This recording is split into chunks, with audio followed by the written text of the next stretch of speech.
본문 말씀 보도록 하겠습니다. 다 같이 하셔서 그래서 1장 15절부터 2장 10절까지 보도록 하겠습니다.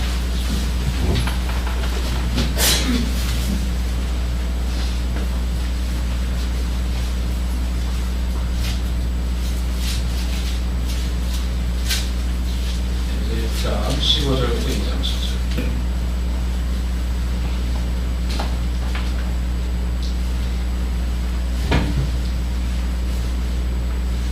하셨나요? 보도록 하겠습니다. 이를 인하여 주 예수 안에서 너희 믿음과 너희 성도를 향한 사랑을 나도 듣고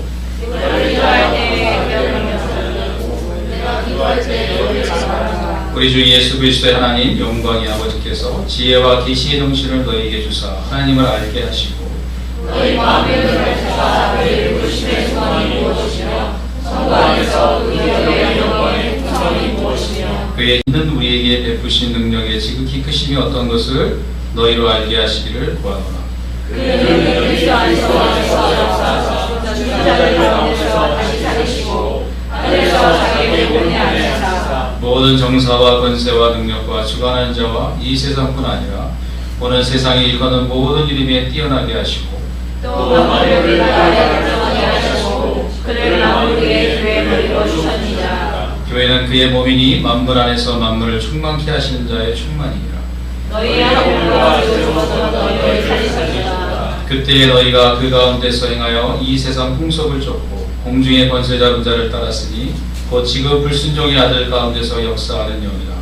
자네는 우리로 다 그 가운데서 우리 주세의 중심을 나아가시며 육체와 마음에 원하는 것을 하여 다른 이들과 같이 분질상 중에 자녀이었더니 공일에 풍성하신 하나님이 우리를 사랑하신 그 큰 사랑을 인하여 홀로 죽은 우리를 그리스도와 함께 살리셨고 너희가 그로 구원을 얻은 것이라. 또 함께 일으키사 그리스도 예수 안에서 함께 하늘에 앉히시니 이는 그리스도 예수 안에서 우리에게 자비를 하심으로써 그 은혜의 지극히 풍성함을 온 그리스도 저들에게 나타내려 하십니다. 너희가 그 은혜를 인하여 믿음으로 말미암아 구원을 얻었나니 이것이 너희에게서 난 것이 아니요 하나님의 선물이라. 세계에서 난 것이 아니니 이는 누구든지 자신을 못하게 하리라. 우리는 그의 만드신 바라 다시 읽겠습니다.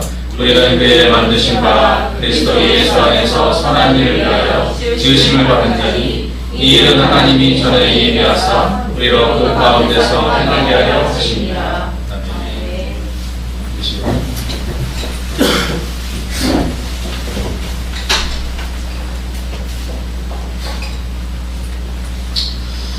제가 지난번 설교할 때 에베소 교회의 설교를 준비하고 있을 때 하나님께서 하셨다고 쉬려고 텔레비를 켰는데 에베소의 풍경을 소개하는 관광지로 에베소를 소개하는 장면을 이렇게 보여줬습니다. 그리고 유물과 이런 것들을 보여줬는데 에베소는 한마디로 부요함의 도시였습니다. 굉장히 부요하고 그곳에 많은 재물이 모이는 그런 항구 도시였고 로마 제국 안에서 큰 도시로 손꼽을 수 있는 몇 개의 손꼽을 수 있는 도시 중에 에베소가 들어갔습니다. 사도행전 19장에 20장 보면은 에베소에 큰 부흥이 일어났죠. 그렇지만 또 에베소에서 무슨 일이 일어났죠? 에베소에서 큰 핍박이 일어났었습니다. 그래서 많은 그리스도인들이 어려움을 당했어요. 그러면서 바울이 에베소를 개척한 지 거의 10년 지나서 로마 감옥에서 AD 61년, 62년경에 이 편지를 썼다고 추정이 됩니다.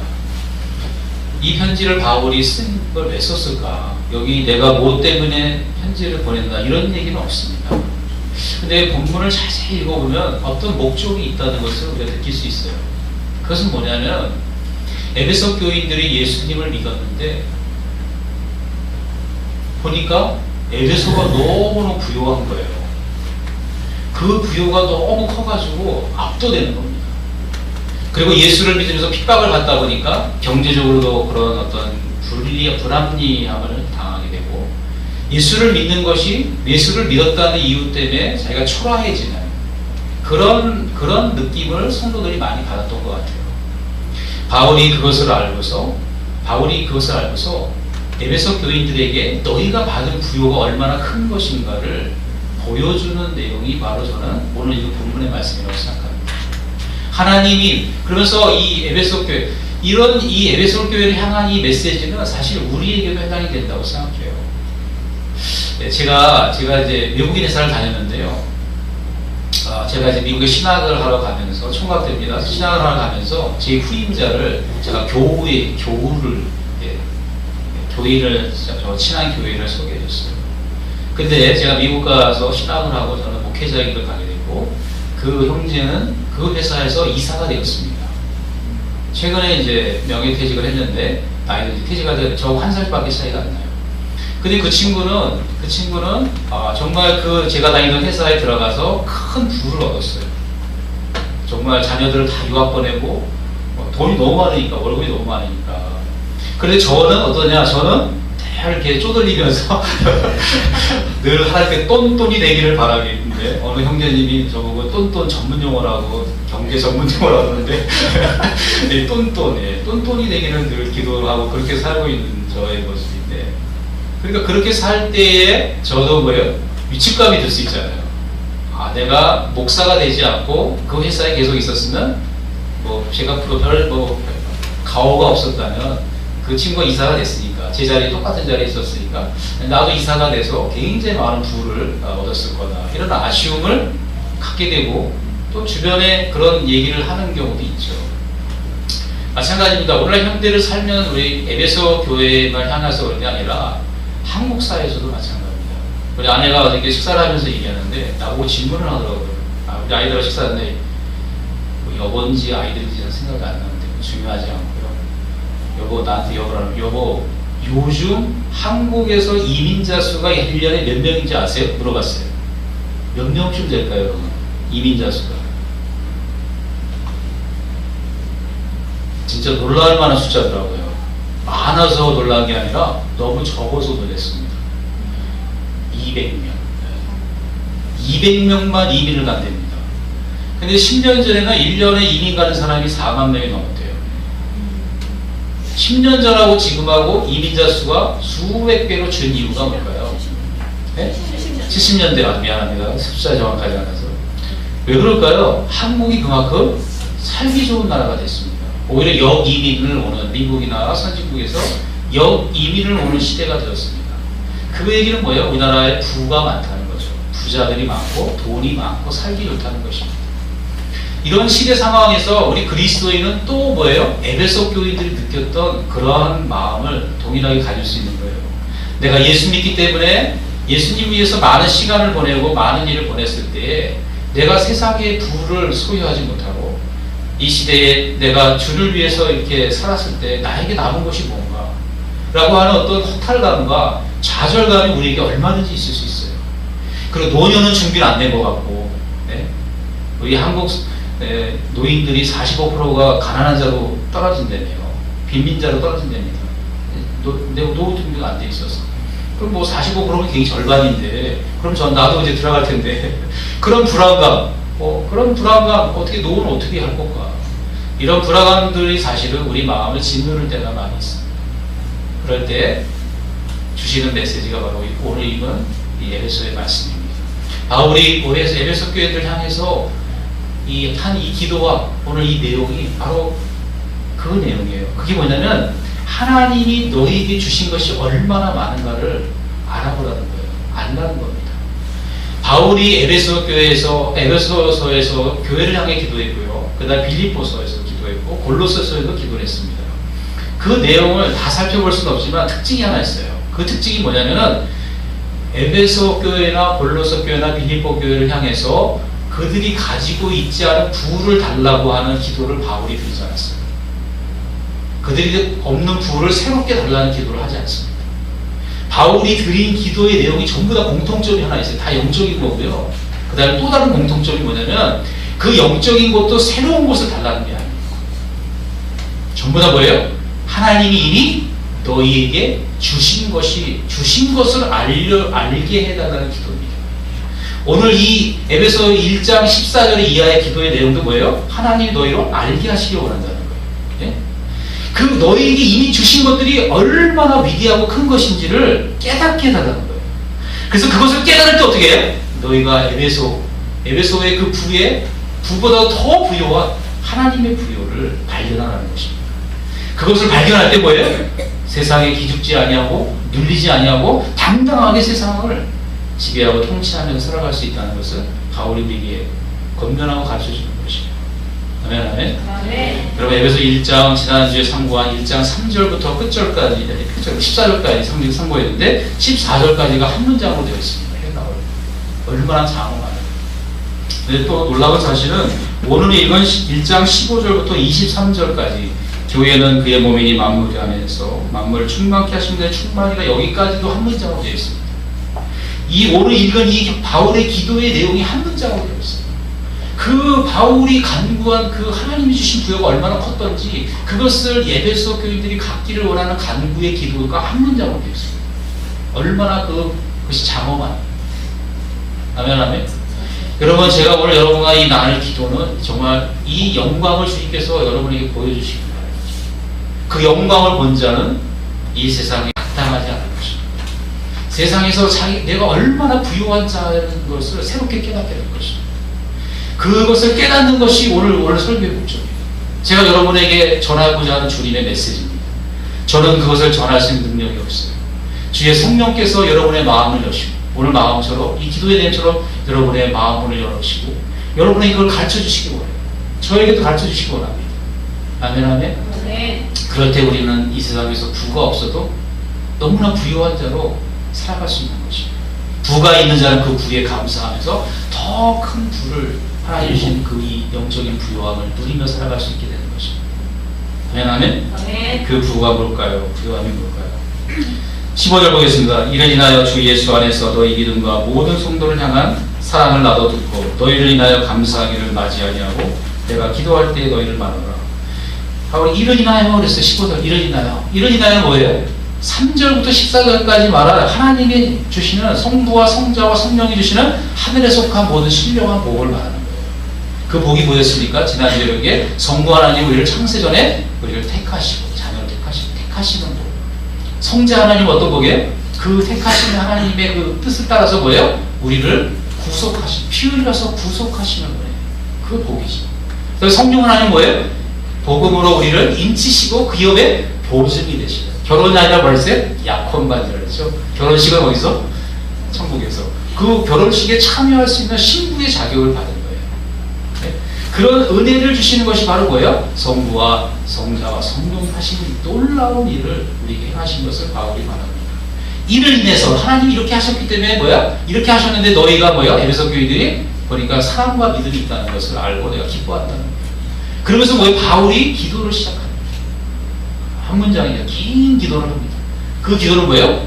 그렇지만 너희가 에베소에서 가지고 있는 에베소 교인들이 가지고 있는 그 부보다 더 큰 부가 있다는 것을 너희가 알기를 원한다는 거죠. 지난번에 말씀드렸죠. 여러분, 에베소에는 25,000명이 들어가는 스타디움이 있고 극장이 있고요. 그 사는 집들이 너무 좋다 그랬죠. 진짜 집이 너무 좋습니다. 뭐 집은 뭐 반짝반짝거리는 대리석은 아니지만요. 집들이 돌로 졌고요. 굉장히 넓습니다. 2층 집이 많고요. 뭐 정말 우리가 살고 있는 집, 특별히 제가 살고 있는 집은 비할 수가 없어요. 그런 화려함과 부함 속에서 살았던 사람들이 에베소 사람들이에요. 그런 사람들을 향해서 바울이 지금 거기서 기죽어 있는 교인들을 향해서 지금 이 부요함을 말하고 있는 것입니다. 그래서 바울의 부요함을 알기 위해서 뭐라 했어요? 17절에 우리 주 예수 그리스도의 하나님 영광의 아버지께서 지혜와 계시의 정신을 너에게 주사 하나님을 알게 해달라 했어요. 첫 번째가 뭐예요? 제일 중요한 게 그 부요를 알기 위해서는 하나님을 알아야 돼요. 여러분, 에베소 교인들이 하나님을 몰랐나요? 알았잖아요. 알았는데 뭐예요? 하나님을 더 깊이 알기를 원한 거죠. 그래서 그 하나님을 알려면 뭐가 필요해요? 하나님 우리의 인간의 지성으로 인간의 지혜로 알 수 없다는 겁니다. 하나님은 성령의 계시형과 지혜의 영으로밖에 알 수 없다는 거예요. 우리말 정신이라고 되어 있는데 이게 영이라는 뜻입니다. 스피릿. 헬라어 원문에 풀리바로 되어 있어요. 의역을 한 거예요. 영을 받아야 돼요. 성령으로 우리는 하나님을 알 수밖에 없습니다. 그래서 여러분, 누군가를 안다는 것은 굉장히 중요하다. 인격적으로 아는 거잖아요. 오늘 찬양이 오늘 제 설교하고 굉장히 좀 일맥상통하더라고요. 다 그 내용이에요. 우리는 가진 거 없지만 뭐예요? 우리가 부유한 자라는 걸 찬양하잖아요. 그게 오늘 설교의 핵심입니다. 에베소 말씀의 메시지예요. 참 신기해요. 하나님은 다 아시고 제가 전할 메시지를 알고 주님이 전할 메시지를 알고 찬양도 제가 뭐 다영이한테 다영이라고 물어봐. 아빠 내일 설교가 뭐예요? 그래서 내가 부활에 대한 것이야 이렇게 말했어요. 소망에 대한 이런 얘기 안 했어요. 부활에 대한 거였어요. 왜냐하면 제 설교에 오늘 가장 중요한 게 부활이기 때문에. 그래서 부활에 대해서 제가 부활 찬양 안 하고 부활 찬양보다 난 너무 신기했어요. 주님을 알아야 됩니다.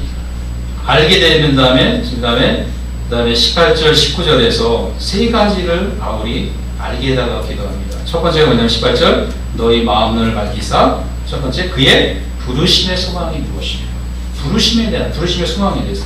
그 다음 두 번째 뭐예요? 성도 안에서 그 기업의 영광의 풍성이 무엇이며 즉 뭐예요? 기업의 영광의 풍성을 알게 해달았습니다. 세 번째는 뭐예요? 그 힘의 강력으로 역사하심을 따라 믿는 우리에게 베푸신 능력의 지극히 크심이 어떠한 이게 아주 의문사가 붙은 요 세 가지가 바울이 하나님께 알게 하기를 구한 거예요. 그래서 여러분 이것은 너무나 잘 아는 이야기죠. 예. 제가 1부에 그때 자세히 설명했는데 2부에는 설명 안 하겠습니다. 시간이 너무 많이 가서. 자, 그냥 간단하게 넘어가겠습니다. 여러분, 이 바울이 이 세 가지를 알게 하기를 원했는데, 제 1번이 뭐냐면, 제 1번이 부르심의 소망입니다. 부르심의 소망. 여러분, 바울을 한번 보겠어요. 바울을 보면은, 바울이 사도행전에 보면요, 그리스도를 증거할 때 가장 많이 사용한 것이 뭐라고 생각하십니까? 제일 많이 나온 게 제일 많이 증거한 거 아니겠어요? 다른 때도 했는데 다 쓸래 맨날 그거 쓰려면 불편하니까. 그래서 제일 많이 나온 내용이 뭐죠? 바울이 자기 복음을 증거할 때, 예수 그리스도를 증거할 때 제일 많이 나온 내용 뭐죠? 부활이긴 부활인데 뭐를 하면서 그렇게 했죠? 성경을 보시면 그게 뭐냐면요, 주님이 자기를 부르셨던 때 뭐예요? 자기가 다메섹 고상으로 가다가 주님을 만나서 주님이 사울아 사울아 나를 왜 핍박하냐면서 자기를 불렀던 이야기를 2번이나 얘기합니다. 예루살렘에 갔을 때 마지막 뒤편에 가서 예루살렘에서 잡혔을 때 이스라엘 백성에게 한 번 하고요. 그 다음에 또 뭐예요? 아그리파 왕에서 그 얘기를 또 합니다. 2번이나 합니다. 근데 그 얘기를 자꾸 한 얘기는 뭐예요? 옛날에도 복음서 할 때 그 얘기를 자주 했다는 것을 암시하는 거죠. 바울이 가장 많이 주님을 증거할 때 얘기한 건 자기 간증이고요. 특별히 간증 중에 무슨 간증? 자기를 부르실 때의 간증이었어요. 주님이 자기를 불러주신 게 너무 영광스럽고 바울은 거기서 눈이 멀어버렸잖아요. 자기를 불러주셨을 때 그것을 생각하면은 너무너무 영광스러워요. 그래서 여러분, 우리가 주님이 우리를 불러주신 것만 해도 어떻게 해요? 그 부르심이 너무너무 영광스럽다. 그게 너무 크다는 거죠. 그게 부르심의 소망입니다. 그 주님 우리를 부르셔서 벌써 로마서 1장에 벌써 너희를 그리스도의 것으로 부르셨다고 했어요. 그러면서 로마에 하나님의 사랑을 입어 하나님의 부르심을 입은 성도들에게 편지하다면서 하나님의 사랑을 입었을 때 부르심을 받는 거예요. 그게 택하신 은혜고 부르심의 은혜죠. 그 은혜를 알게 해달라고 기도하는 거예요. 이건 근데 알게 되는 거는 제가 여러분 설교 잘한다고 해서 아는 게 아니라 주님이 알려주셔야 되는 거예요. 저의 이 설교자의 한계가 있습니다. 제가 아무리 얘기해도 여러분이 성령께서 그걸 깨우쳐주지 않으시면, 계시로 깨우치지 않으시면 알 수 없다 했어요. 주님이 이렇게 말했습니다. 누가복음 10장에서 말했습니까? 아버지 외에는 아들을 아는 자가 없고 아들과 아들의 소원대로 계시를 받기를 구하는 자 외에는 아버지를 알 자가 없다 했어요. 즉 뭐냐면 예수님이 아버지를 알게 해달라고 원한다고 간구하는 자만 아버지 하나님 예수님을 알게 해주시는 요한복음 6장 44절에 보니까 뭐예요? 누구든지 뭐예요? 아버지께서 내게로 이끌지 아니하시면 아무라도 내게 올 수 없다고 그랬어요. 오는 자마다 내가 물리치지 않고 마지막 날에 그를 다시 살리리라 했습니다. 아버지 하나님을 아는 것, 또 예수님을 아는 것도 뭐예요? 아버지와 아들과 또 나가 성령께서 성령으로 말미암지 않고는 아무도 누구든지 예수를 주라 할 수 없다고 그랬어요. 성령이 또 예수님을 알게 해주지 아니하시면 예수님을 알 수 없습니다. 예수님이 또 하나님께 소원해서 아버지 하나님을 알게 해달라고 소원을 불지 않으면 우리는 하나님과 아버지를 알 길이 없어요. 아버지가 우리를 예수님께로 이끌지 않으면 우리는 또 예수님을 알 수가 없습니다. 성부와 성자와 성령을 아는 것은 오로지 누구에게만 달려있어요? 성부와 성자와 성령에게 달려있는 거예요. 그것은 은혜로 아는 것입니다. 계시로 아는 것이에요. 그냥 우리가 알고 싶다고 해서 아는 것이 아니에요. 그렇기 때문에 우리는 바울처럼 기도할 수밖에 없는 것이죠. 기도해서 그 주님의 은혜를 알게 해달라고 간구해서 주의 은혜로 계시도 알아야 되는 것이죠. 아멘, 아멘. 여러분은 우리는 감사하게도 주님을 아는 자들이잖아요. 그죠? 바울이 말하는 건 뭐예요? 더 알기를 원하고, 더 마음 눈을 밝히사 그 부르심의 소망과 그 기업의 영광과 그 다음에 뭐예요? 그 능력의 능력을 알게 해달라는 것이죠. 여러분, 성도 가운데서 그 기업의 영광을 했어요. 성도 가운데 그 기업은 뭘까요? 그것은 우리가 하나님 나라를 받는 천국의 기업이 아니라 거꾸로 뭐예요? 하나님 우리를 뭐로 보시는 거예요? 우리를 우리를 기업으로 보시는 것입니다. 하나님 우리를 가장 귀한 자로 보시는 그 교회를 말하는데, 교회를 가장 귀하게 보시는 그 영광을 알려달라고 바울이 기도하고 있는 것입니다. 아멘, 아멘. 그래서 바울이 특별히 세 번째 기도에 대해서, 이 세 번째를 우리가 읽은 이 1장 19절부터 23절까지 설명한 다음에 2장 1절부터 10절이 주님이 능력에 대해서, 하나님의 능력이 우리가 어떻게 경험하고 너무나 영광스러워, 이것을 깨달으면은, 이것을 정말 주님이 원하시는 대로 깨달으면은 그 부요함에 인해서 어느 누구도 그 부요함을 자랑하지 않을 수 없는, 세상의 부요함을 이기고도 남는, 넉넉히 이기고도 남는 그 부요함을 우리에게 주신다는 걸 알겠죠. 아멘, 아멘. 그거를 우리에게 지금 바울이 성령의 계시를 우리에게 말하고 있는 것입니다. 그것을 우리가 오늘 그 메시지를 잡아야 돼요. 아멘, 아멘. 여러분, 그 19절 보겠습니다. 19절부터 23절까지 한번 읽어보겠습니다. 시작. 그의 힘의 강력으로 역사하심을 따라 믿는 우리에게 베푸신 능력에 지극히 크심이 어떤 것을 너희로 알게 하시기를 구하노라. 그 능력이 그리스도 안에서 역사하사 죽은 자들 가운데서 다시 살리시고 하늘에서 자기의 오른편에 앉으사 모든 정사와 권세와 능력과 주관하는 자와 이 세상뿐 아니라 오는 세상이 일컫는 모든 이름에 태어나게 하시고 또 만물을 그 발 아래 복종하게 하시고 그를 만물 위에 교회의 머리로 주셨느니라.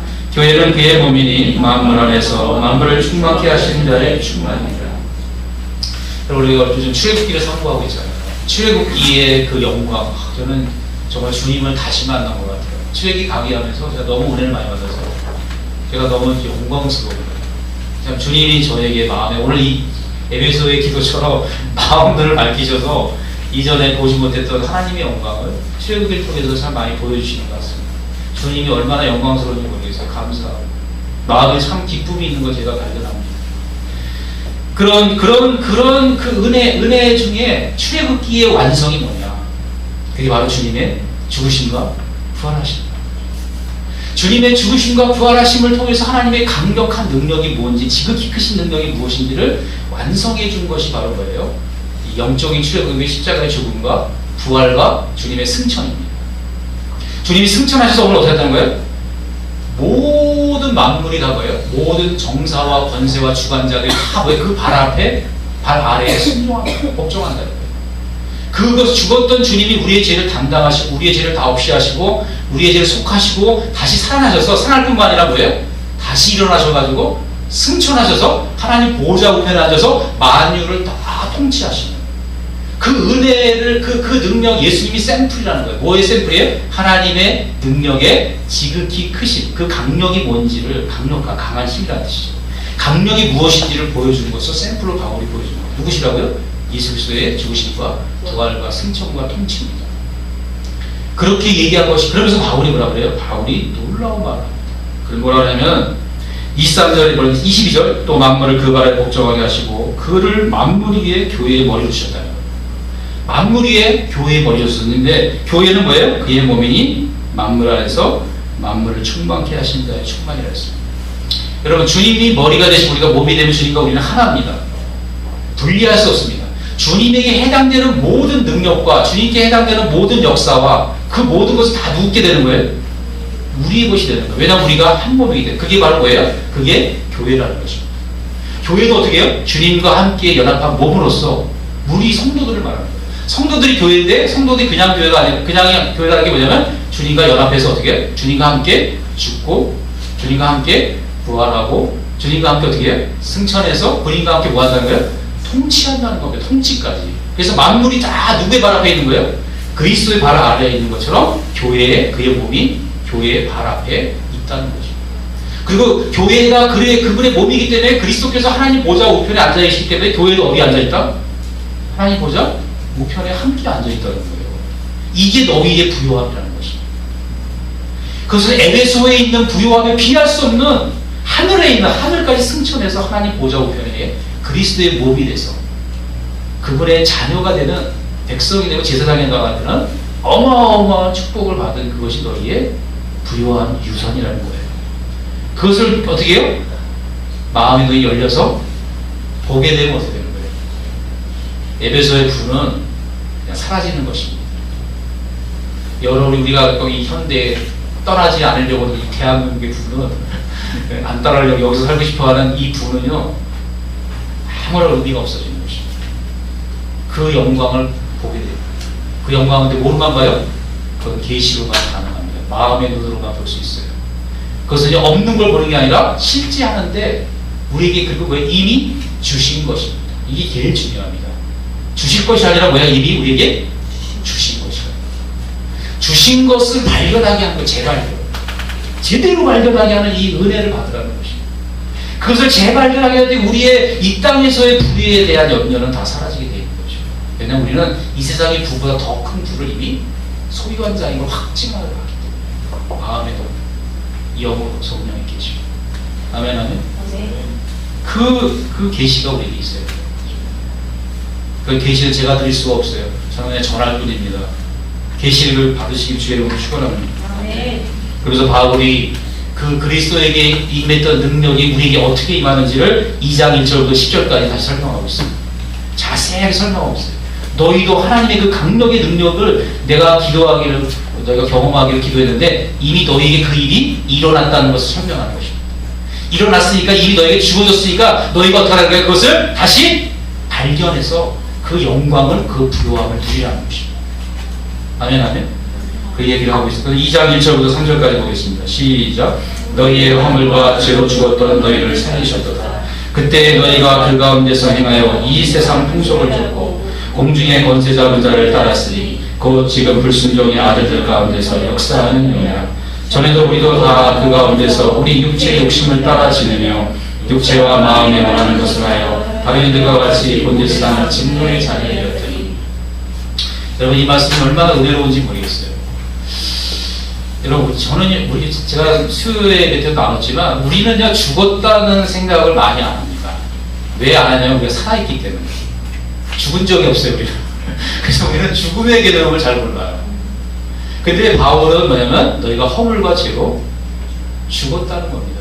여러분 우리는 졸도한 게 아니에요. 우리는 아픈 게 아니에요. 우리는 어떻게 했어요? 완전히 죽은 거예요. 물에 빠진 사람은 안 죽었어요. 아직요. 허우적거리는 사람은 안 죽었습니다. 허우적거리는 사람을 살려줘도 감사하잖아요. 예? 근데 이건 뭐냐면 허우적거리다 어떻게 된 거예요? 완전히 죽어버렸어요. 완전히 죽은 겁니다. 영적으로 완전히 죽은 거예요. 죽었어도 여러분 살지 않습니까? 예? 잘 아시지만은 아담에게 네가 선한 걸 알게 된다고 실과를 먹으면 정령 죽는다는데 먹고도 아담이 930세를 더 살았어요. 그러니까 죽는다는 거는 육체의 죽음을 말하는 게 아니라 영적 죽음을 말하는 거죠. 성경이 말하는 죽음은요 항상 분리의 개념입니다. 죽음이라는 건 분리예요. 영과 몸이 분리될 때도 어떻게 해요? 죽었고 다시 산 거 뭐예요? 그 아이 누가 보면 아이 딸을 살릴 때 보면 아이의 딸 영이 다시 돌아오니까 살았다고. 분리가 연합이 되면 다시 사는 겁니다. 성경의 죽음의 개념은 분리의 개념이에요. 근데 우리는요 하나님과 분리된 걸 말하죠. 잘 아시는 거죠. 영적으로 죽은 거죠. 하나님과 교통이 없는 거죠. 그건 살았지만 죽은 거라고 성경은 말합니다. 제가 얼마 전에 우리 형수님 장례를 치러드렸잖아요. 제가 장례식장에 많이 가봤는데요. 정말 장례를 많이 치렀습니다. 부사역자 때 중요한 사역 중에 하나가 장례식입니다. 장례식 소천부터 입감까지 저 매장지에 가서 하는 게 굉장히 큰 사역 중에 하나입니다. 많이 설교 많이 했습니다. 죽은 사람을 많이 봤습니다. 특징이 하나 있어요. 죽은 사람은요 아무리 불러도 대답이 없어요. 반응을 하지 않습니다. 얼마 전에 우리 형수님 돌아가셨지만 우리 아내도 입관하고서 이렇게 염한 사람을 봤지만 우리 형님부터 시작해서 자녀 둘이 엄마 사랑해 아무리 외치고 잘 가라고 그래도요 죽은 사람은 말이 없어요. 그게 여러분 죽은 사람입니다. 죽었다는 건 그런 개념이에요. 여러분 우리가 영적으로 죽었으면요 믿음으로 반응할 수 있는 것도 불가능합니다. 영적으로 죽었는데 어떻게 반응합니까? 죽은 사람이 어떻게 반응해요? 아무리 불러도 반응 못합니다. 하나님이 부르셔도요, 부르는 소리를 들을 수가 없어요. 그때는 어떻게 해야 돼요? 주님 우리를 살려주셔야죠. 우리를 살려주셔서 그 부활의 능력으로 우리를 살려주셔서 우리의 영이 듣게 만들어주셔야죠. 그래서 누구든지 성령으로 말미암지 않고는 예수를 주라 할 수 없는 거예요. 성령의 살리시는 은혜가 없으면요, 복음을 들어도요, 무슨 말인지 깨닫지 못하는 거예요. 그래서 우리가 우리 영이 살아서 주님의 복음을 들었을 때 우리 영이 살아나는 거죠. 그럴 때 성령이 와서 우리를 인치시는 거죠. 네? 여러분, 죽은 우리를 살려주신 거예요. 아니, 그냥 물에 빠져 건져신 것도 고마운데 죽었던 우리를 살려줬으니까 부활의 능력을 주신 거잖아요. 이게 얼마나 감사한 거예요. 죽은 상태로 놔도 우리 어디 가요? 지옥 가잖아요. 지옥에, 죄 때문에. 우리 인생은 그냥 지옥으로 가는 인생입니다. 저는 이 말씀을 준비할 때 나사로가 생각났어요. 에베소가 그림이 떠올랐어요. 에베소가 전체가 뭐로 보였냐면 하나의 거대한 무덤. 거기에 있는 수많은 죽은 사람들이 다니는 겁니다. 살아있지만 다 뭐예요? 죽은 사람들. 여러분, 죽은 사람이 묻혀있는 곳이 어디예요? 거기 무덤이잖아요, 무덤. 그 무덤에 있을 때 예수님이 나사로야, 3일에 나사로야 나오라니까 어떻게 나사로가 묶인 채로 뛰어나오잖아요. 하나님이 우리를 부르심으로 말미암아 어떻게 해요? 우리를 살리시고 우리를 부르심으로 말미암아 우리가 뭐야? 죽었던 우리가 에베소의 공동묘지에서 무덤에서 나오는 거예요. 에베소 교인들이. 그걸 지금 말씀하시는 겁니다. 우리도 뭐야? 이 현대사의 이 시대의 대한민국의 거대한 무덤입니다. 죽은 자들로 가득한, 영적으로 죽은 자들로 가득한 무덤. 거기서 하나님 뭐야? 하나님 택하신 자들 어떻게 해요? 부르시는 겁니다. 나와라! 부르실 때 어떻게 해요? 한 사람씩 살아서 부활의 생명으로 나오는 거죠. 근데 바울이 에베소 교인들에게 하는 메시지가 뭡니까? 근데 너희가 무덤에 나와서 죽은 자들하고 사는 것이 아니라 너희가 어떻게 했다? 그리스도와 함께 연합해서 함께 하늘에 살아서 함께 살리심을 받고 함께 일으키사 함께 하늘에 앉히셨으니 라고 말합니다. 우리가 어떻게 된가? 예수님이 부활 승천하신 것처럼 통치하신 것처럼 우리가 뭐예요? 주님과 연합해서 우리도 똑같이 에베소를 탈출해서 어디로 갔다는 거예요? 하나님의 나라, 하나님 보좌 우편에 갔다는 겁니다. 그게 출애굽이죠. 진정한 출애굽이죠. 영적 출애굽. 구약에 나오는 출애굽은 바로에게서 나와서 가나안 땅에 들어가는 그 모습은 바로 이 모습, 에베소 교회에 지금 하신 말씀, 주님이 우리에게 하시는 말씀, 이 무덤과 같은 이 세상에서 다시 우리를 살리셔서, 부르시고 살리셔서 부활의 생명으로 우리를 살리시고 죽은 자를 살리시고 우리를 그냥 살려서 여기다 놔두신 게 아니라 뭐예요? 데리시고 주님의 나라로 데려갔다.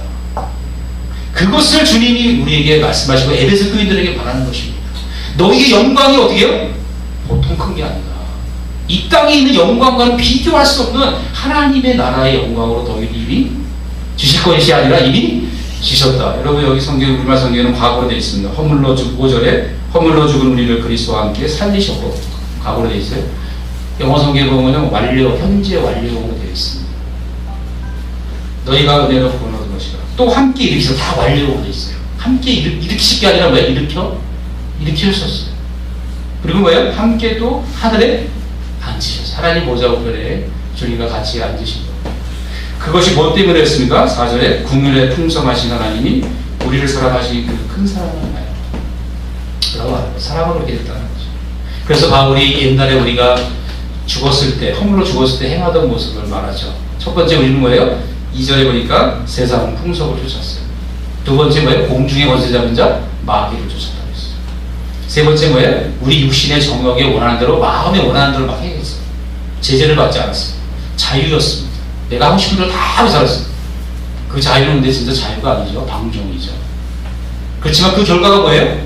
본질상 진노의 자녀였다. 자녀긴 자녀인데 참 감사하죠. 그 자녀야. 이제 구원하실 거니까. 근데 진노의 자녀. 네, 주님과 세상 사람과 무덤에 있는 다른 사람과 똑같이 죽을 수밖에 없는 자녀인 것을 말씀하고 있는 거죠. 그런 자녀를 우리를요, 불러서 살려주시고 우리를 주님의 나라로 데려가신 거죠. 그 부요함이 너무 크다는 거죠. 그래서 그 부요함을 가지고 어떻게 해요? 그것을 날마다 누리며 살아가는 것입니다. 그것이 하나님의 은혜고 하나님의 사랑이고, 네? 하나님의 영광이라는, 거저주시는 영광이라는. 그리고 그 목적이 뭐예요? 10절에 나온 것처럼 선한 일을 위해서. 우리 그리스도 안에서 하나님 전에 얘기하신 거예요. 성경의 선한 일은 다 뭐예요? 도덕적으로 선한 게 아니라 하나님의 말씀을 순종하는 거예요. 하나님의 일, 하나님의 뜻이 선한 것입니다. 하나님의 뜻을 이루기 위해서 우리를 그렇게 하시다. 아멘, 아멘. 제가 설교를 정리하겠습니다. 제가 요즘 이제 전도대 거기 가면서 참 많은 은혜를 받고 있습니다. 제가 그분의 전도 배우러 갔는데 목회를 많이 배워요. 참 그분은요 정말 영혼을 사랑하시는 분이에요. 저는 그분한테 영혼 사랑하는 걸 배우는 것 같아요. 정말 말로만 사랑, 우리 영혼 사랑 모르는 사람 없잖아요. 근데 영혼을 사랑하는 그분의 모습을 보면서 참 많이 부끄러움을 제가 느낍니다. 참 내가 영혼을 사랑하는 마음이 너무 진짜 주님이 저보고 참 사랑이 없다고 그러시는데 정말 제가 그분을 이렇게 영혼을 사랑하는 거 보니까요, 아 저는 사랑이 없더라고요. 저는 사랑이 없다는 걸 정말 공언합니다. 제가 사랑이 있는 사람한테 이렇게 말해요. 그러니까 우리 딸이 그래, 아빠는 몇 년 전에도 사랑이 없다고, 나이도 사랑이 없다고 성도도 시험 들겠어요. 근데 뭐 사랑이 없는 거 어떡하겠어요. 여러분, 사랑이 없는데 있는 척 하는 게 미성입니다. 저는 사랑이 없다는 걸 인정합니다. 사랑이 있으면요 성도들이 예뻐 보여야 돼요. 성도들이 다 예뻐 보여야 돼요. 정말입니다 여러분. 근데 내 마음이 무덤덤하고 이럴 때가 많다는 거예요. 성도들이 예뻐 보인다? 정말 누구든지 다 모든 사람이 예뻐 보여야 사랑이 있는 거예요. 목사님도 안 이뻐하는구나. 제 마음에 사랑이 없다는 걸 제가 주님이 아세요. 저도 압니다. 제 마음에 사랑이 없다는 걸. 참 제가 마음이 아파요. 사랑이 있어야 되는데 사랑이 없다는 게. 이 사랑 없으면 성도들이 못 올까요? 제가 사랑하는 척 해도 성도들이 다 알죠. 저는 안다고 생각합니다. 제 사랑 없는 말만 안 해서 그렇지. 저를 좋게 봐줘서 그렇지. 왜냐면 사랑은 느끼는 거거든요. 사랑은 말이 아닙니다. 사랑은 느끼는 거예요. 그래서 그분이 전도할 때도 그렇게 말해요. 여러분이 마음 시원하게 복음 제시하지 말고 여러분의 사랑을 전하라고 해요. 사랑. 여러분이 당신이 그 사람을 사랑한다는 사랑의 말을 하는 거예요. 상대방은 안 돼요. 자기를 사랑하는지 아는지. 제가 여러 가지 많은 얘기를 했는데요. 제가 참 많은 감동을 받고 있습니다. 제가 너무 사랑이 없는 사람이에요. 여러분, 주님의 사랑을 알아야, 정말 주님의 사랑을 알아야 형제를 사랑하게 돼 있습니다. 주님의 사랑을 모르면 형제를 사랑하는 건 불가능하다고 했어요. 주님이 요한일서 5장에 뭐라 했어요? 하나님을 사랑하는 자는 그의 아들을 그 아들에서 나온 자녀들을 사랑한다고 나와 있어요. 영적인 원리.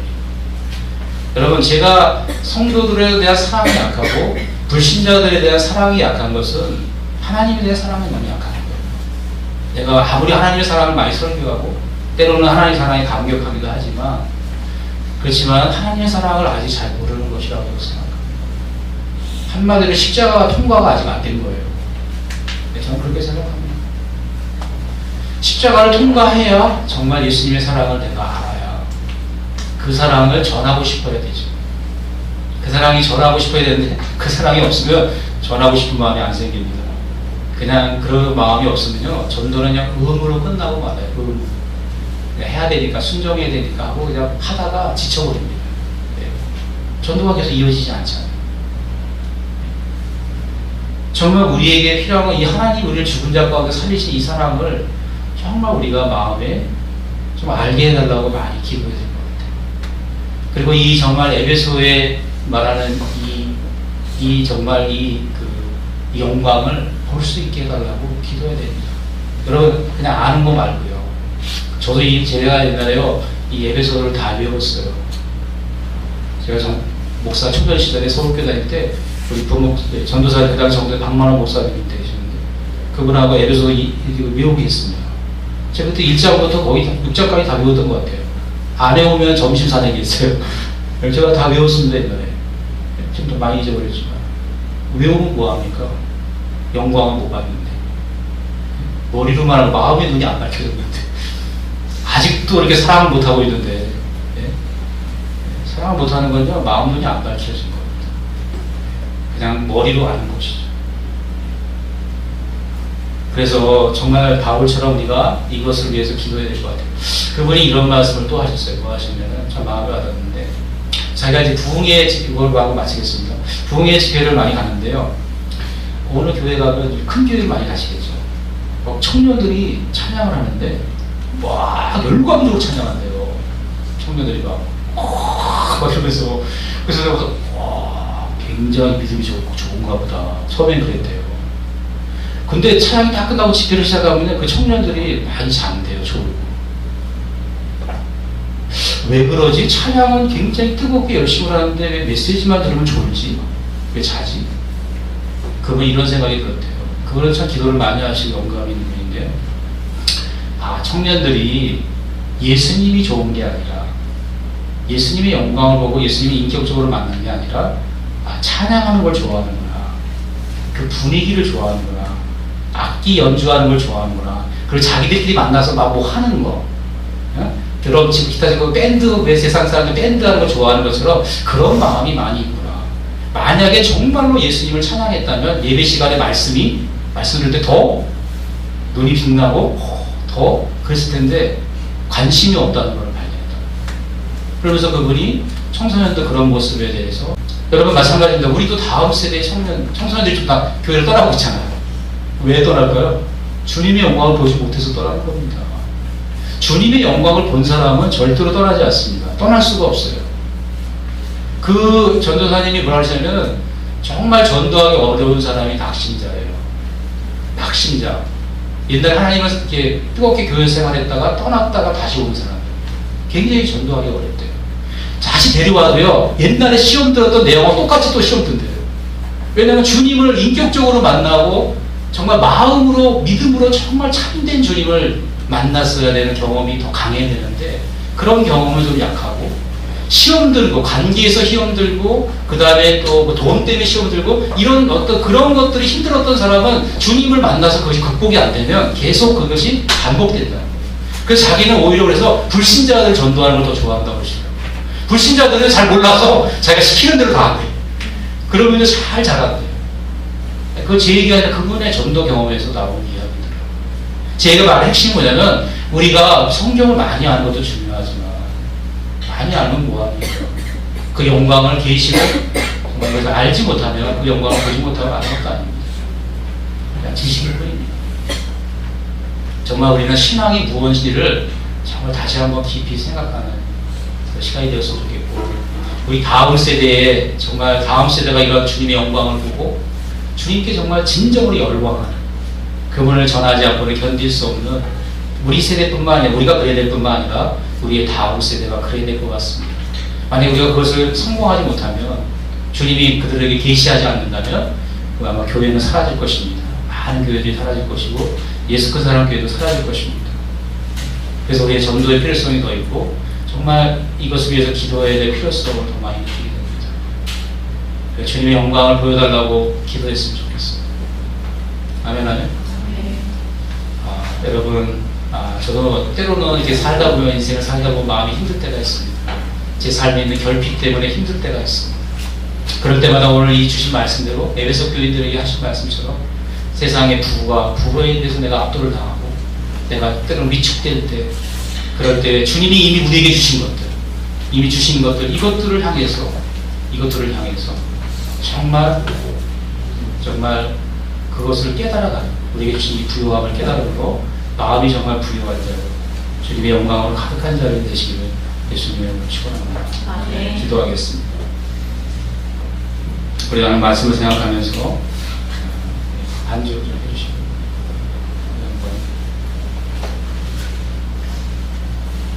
기도했으면 좋겠습니다. 우리가 내가 사랑이 있는지 없는지는 내가 잃어버린 영혼들, 또 내 가족, 내 교우가 얼마나 이쁘게 다가오는지, 이쁜지, 아니면은 그 교우에 그냥 단점이 보이고, 또 가정에서는 남편의, 또 자녀의 단점만 보이고 판단하고, 또 때로는 분노하고 하는 그런 것이 있다면은 우리에게 참 사랑이 없다는 것을, 주님이 우리에게 주신 이 부요의 영광을 우리가 보고 있지 못하다는 생각이 듭니다. 때로는 보고 있지만 우리의 옛 아픔과 상처로 인해서 우리가 그 영광을 또 가리고있지 않나 생각이 듭니다. 저부터.